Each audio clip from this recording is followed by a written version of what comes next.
Le passage d'aujourd'hui est Genèse, chapitre 31, versets 36 à 42. Lisons-le ensemble. Jacob s'irrita et querella Laban. Il reprit la parole et lui dit : Quel est mon crime, quel est mon péché, que tu me poursuives avec tant d'ardeur? Quand tu as fouillé tous mes effets, qu'as-tu trouvé des effets de ta maison? Produis-le ici devant mes frères et tes frères, et qu'ils prononcent entre nous deux. Voilà 20 ans que j'ai passé chez toi. Tes brebis et tes chèvres n'ont point avorté, et je n'ai point mangé les béliers de ton troupeau. Je ne t'ai point rapporté de bêtes déchirées, j'en ai payé le dommage.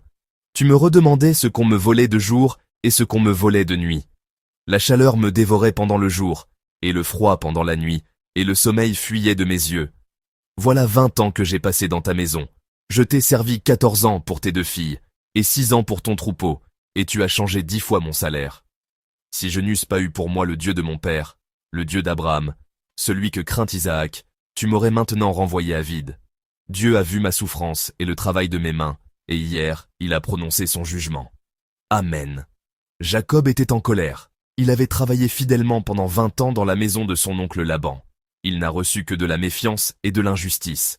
Face à la situation où ses biens étaient de fouiller et où il était traité comme un voleur, Jacob n'a plus supporté et a parlé.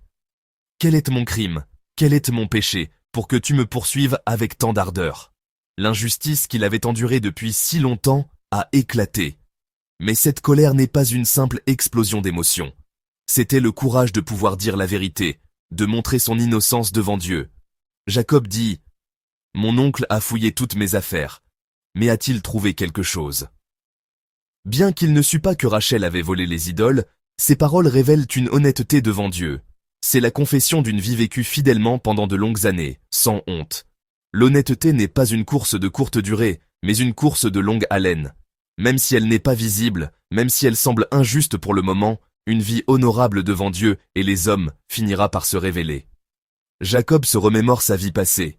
Il dit qu'il a enduré la chaleur le jour et le froid la nuit, veillant sur le troupeau de son oncle sans pouvoir dormir correctement. Il a assumé la responsabilité des animaux déchirés et son salaire a été changé 10 fois.